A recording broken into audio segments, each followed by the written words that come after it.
The tragedy of Illidan, Warcraft lore to fall asleep. To a pale violet light trembles across the surface of a lake. It is not moonlight, though the moon is full above.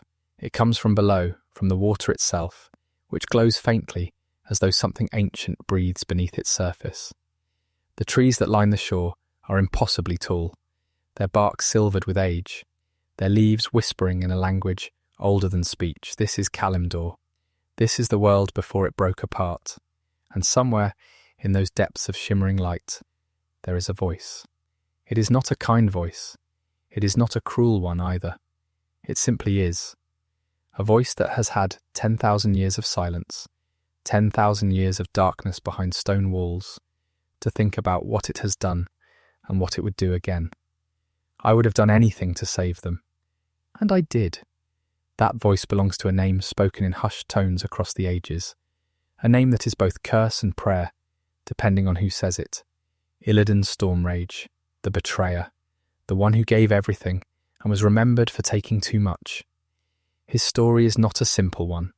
It is not the story of a villain, though villains have claimed kinship with it.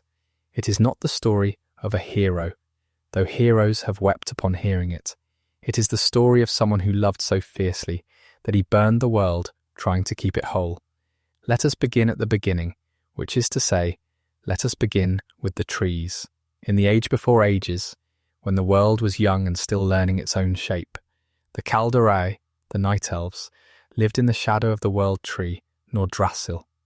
They were a people of extraordinary beauty, their skin the colour of twilight, their eyes glowing with the light of the well of eternity, a great lake of arcane energy that sat at the very centre of their civilization.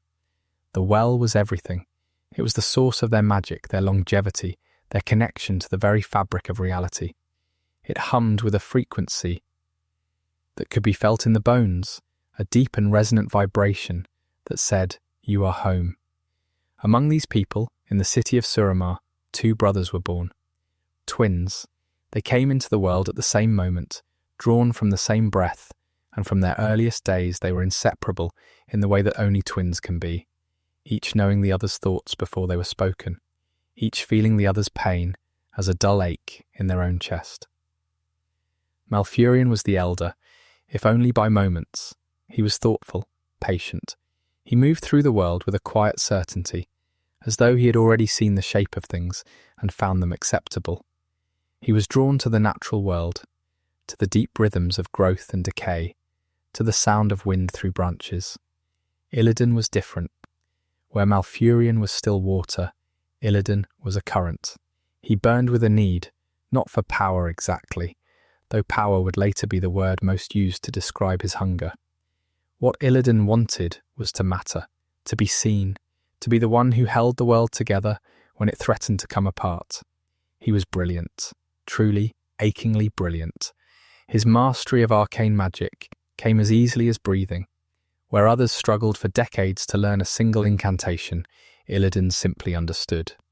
He felt the magic the way a musician feels a melody, instinctively, bodily, as though it existed inside him before he ever reached for it. But brilliance in the quiet groves of Suramar was not always a gift. The Night Elves valued harmony, balance.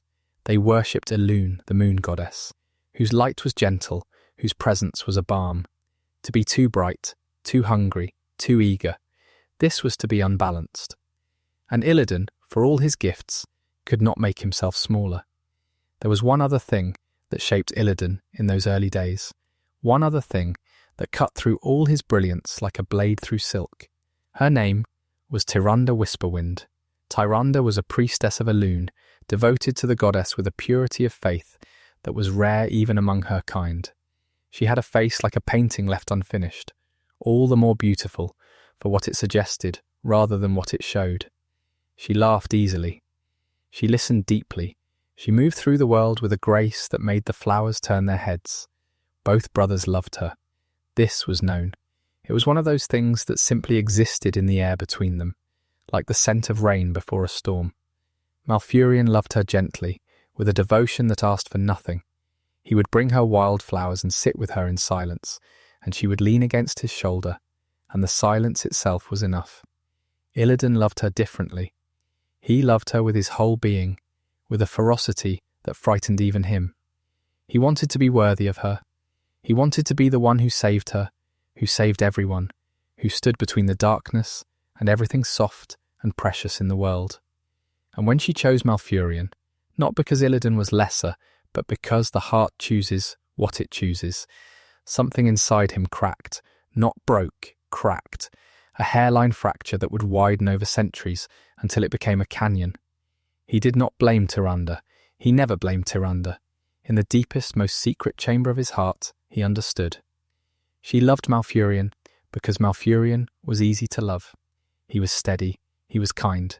He did not come with the storm, but understanding did not make it hurt less. It only made the hurt quieter. And so Illidan turned his hunger elsewhere. He poured himself into his study of the arcane, into the well of eternity and the secrets it held. He believed, with the absolute certainty of youth, that if he could master enough magic, if he could become powerful enough, he could protect everything he loved. He could make himself indispensable. He could stand at the center of the world and say, "I am the one who holds this together." It was this belief that would lead him to make his first terrible choice. The War of the Ancients did not begin with a bang. It began with a whisper. The Burning Legion, a vast, incomprehensible army of demons from the twisting nether, had set its gaze upon Azeroth. They were drawn by the well of eternity, by the raw arcane energy that pulsed beneath the surface of the world like a second heartbeat, and they found allies.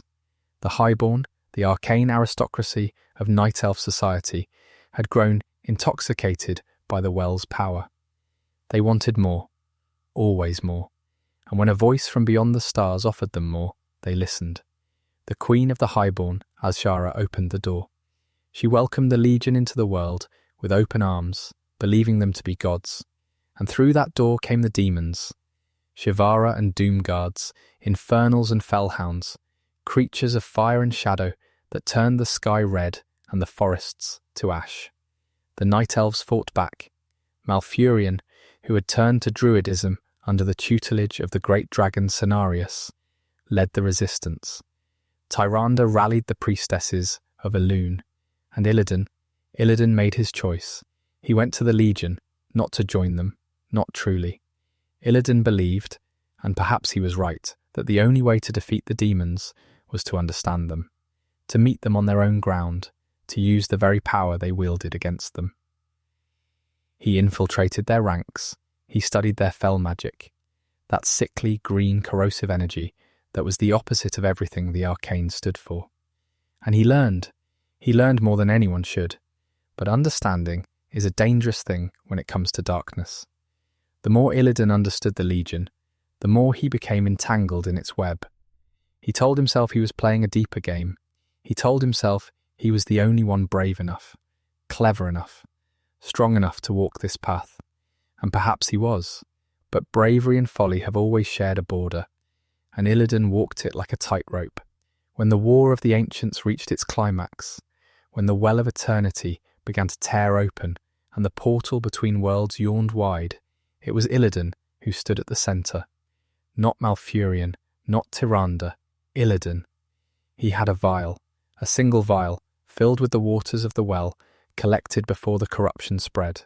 And when the well collapsed, when the world itself began to break, he poured that vial into a quiet mountain lake, creating a new well of eternity. He did it because he believed the Night Elves needed magic to survive. He did it because without the well, without the arcane, the world would be defenseless against the next invasion. He did it because he could not bear to let go of the one thing that made his people who they were, and for this, his brother imprisoned him. The Sundering was the end of the world, as it had been. The well of eternity, corrupted beyond redemption, imploded. The continent of Kalimdor shattered into pieces, the seas rushing in to fill the void. Millions died. The world was broken, literally torn apart, and in the wreckage of everything that had been, the Night Elves had to decide what to do with the one among them who had remade the source of all their suffering. Malfurion looked at his twin brother and saw a threat. He saw a man who had dabbled in fell magic, who had walked among demons, who had poured the waters of the well into a new lake, as though the catastrophe had never happened, and he could not allow it. The well was too dangerous. Magic was too dangerous. And Illidan was too dangerous. So they built him a prison. Deep beneath the earth, in a place where no light reached, they carved a cell from living rock. They bound him with chains, forged by druidic magic. They set watchers, the wardens, led by a woman named Maiev Shadowsong, to guard him. And there, in absolute darkness, Illidan sat, for 10,000 years. Let us sit with that number for a moment. 10,000 years. The mind cannot truly grasp it. It is not a human span of time. It is not even a night elf span of time. It is an eternity. Seasons turning in the world above. Wars fought and forgotten. Empires rising and falling like waves on a shore. And Illidan, in his cell, in the dark, feeling every one of those years pass through him like water through stone. He did not go mad. This is perhaps the most remarkable thing about Illidan Stormrage. 10,000 years of solitary confinement, and when they finally opened his cell, he was still himself. Altered, yes, hardened. His patience had become something cold and sharp, like a blade left in the snow, but he was still Illidan, still burning, still wanting. What did he think about in those years? We cannot know, but we can guess. He thought about Tyrande, he thought about the world above, he thought about the Legion and whether the next invasion had come and whether anyone was ready. He thought about his brother, who had loved him once and now could not bear to look at him. He thought about the word that would follow him for the rest of his existence. Betrayer. He had not betrayed anyone. He had saved everyone. But history is written by the victors, and the victors had decided what Illidan was. The Third War came, as Illidan had always known it would.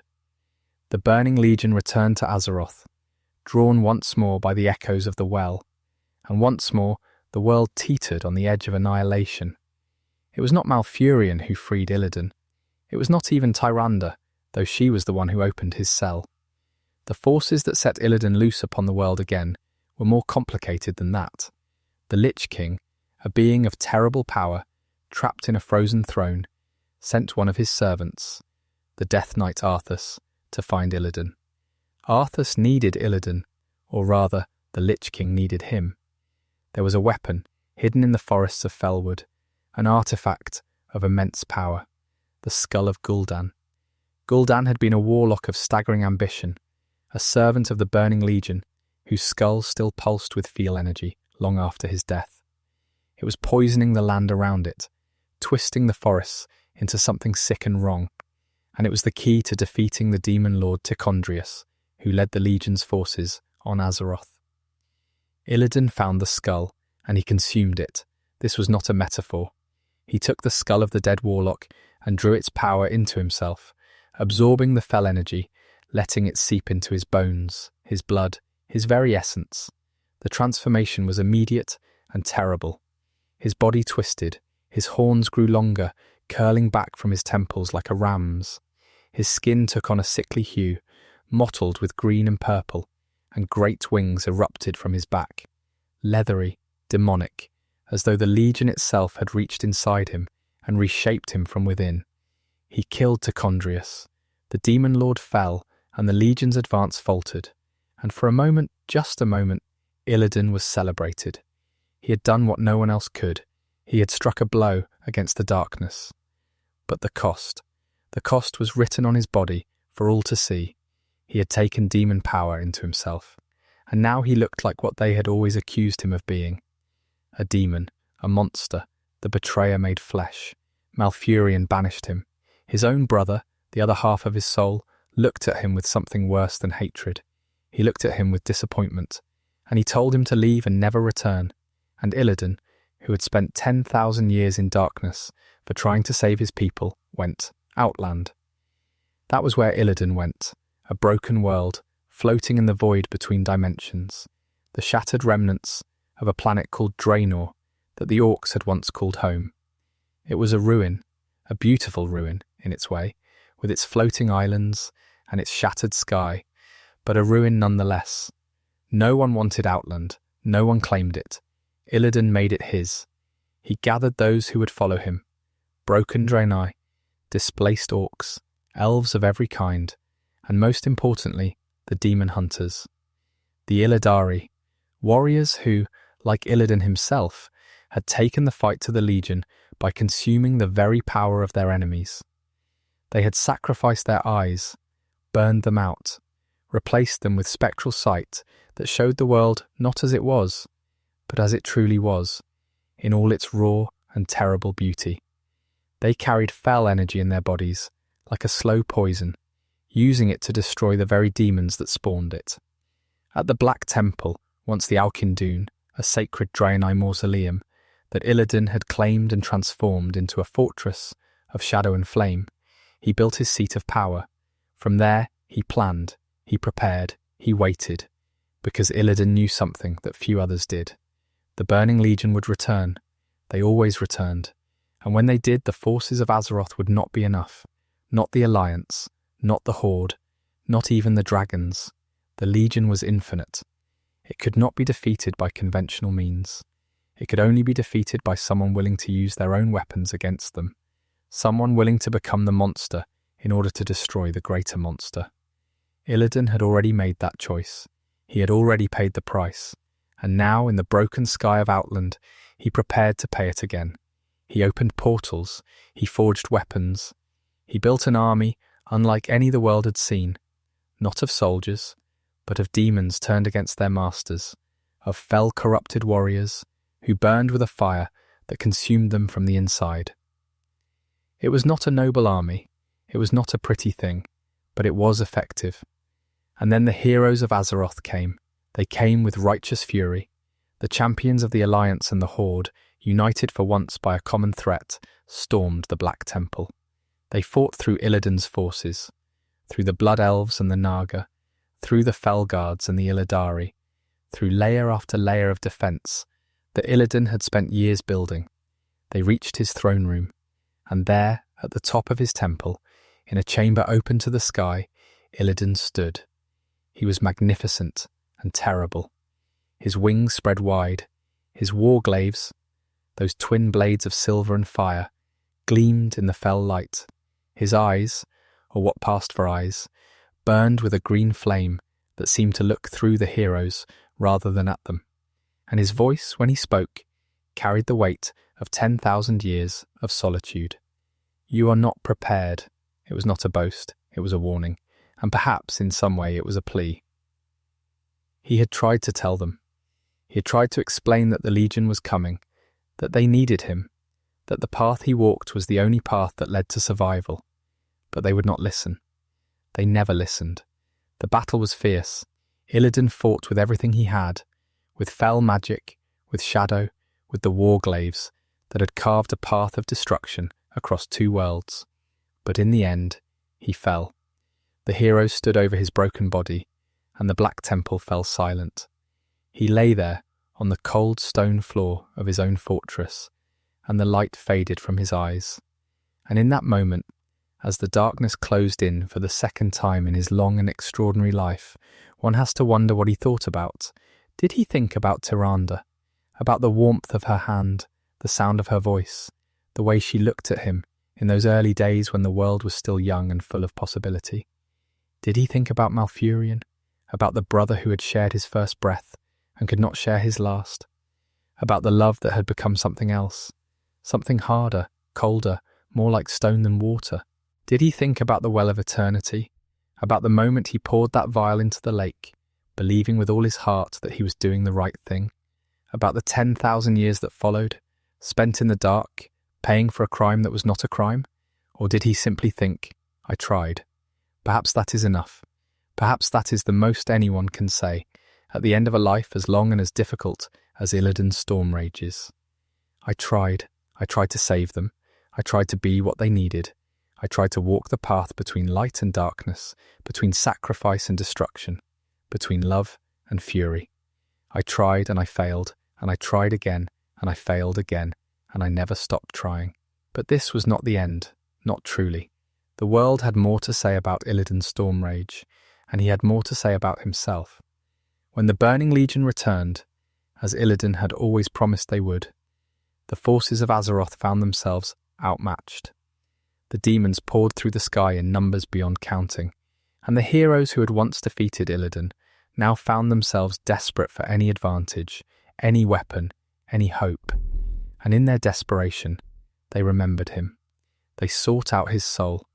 They performed rituals that bridged the space between life and death, and they brought him back, not as he had been, but as something more, something that had been refined by death, by failure, by the long silence of the grave. Illidan returned to the world and did what he had always done. He fought the Legion with their own weapons, with their own power, with a fury that made even his allies flinch. He led the Illidari once more, those blind warriors who saw more clearly than anyone. And when the final confrontation came, when the Titan Sargeras, the dark god behind the Burning Legion, sought to plunge his sword into the heart of Azeroth itself, it was Illidan who stood in the gap. He did not defeat Sargeras. No one could, but he did something perhaps more important. He held the door. He stood before the Titan, a single mortal creature before a god, and he refused to move. He became the jailer, the lock on the door. He sacrificed his freedom for the final time, not in a dark cell beneath the earth, but in the seat of the cosmos itself, bound for eternity, to keep Sargeras imprisoned. Tyrande was there, at the end. She looked at him, and for the first time in 10,000 years, she saw him. Not the betrayer, not the demon, not the monster that the world had made of him. She saw the boy from Suramar, the twin who burned too bright, the one who loved too much. "I have always been your weapon," Illidan told her, and there was no bitterness in his voice, only truth. Only the quiet acceptance of a man who had finally made peace with what he was. He was a weapon. He had always been a weapon. Not a hero, not a villain, but a weapon, forged in love and honed in suffering, wielded by fate itself against the darkness. And weapons do not get to choose how they are remembered, they only get to choose how they fall. There is a lake in northern Kalimdor where the water still glows faintly. It is not as bright as it once was. The trees are different now, younger, less certain of themselves. But if you sit by its shore on a quiet night when the moon is full and the wind has stilled, you can almost feel it. A pulse, a heartbeat, a faint vibration that says, someone was here. Someone loved this world enough to break it and remake it and break it again. Illidan Stormrage is not remembered kindly by most. His name is a warning in some mouths, a curse in others. The histories call him the Betrayer, the Demon Hunter, the one who opened doors that should have stayed closed. And there is truth in all of that. He did terrible things. He made choices that cost lives, that shattered trust,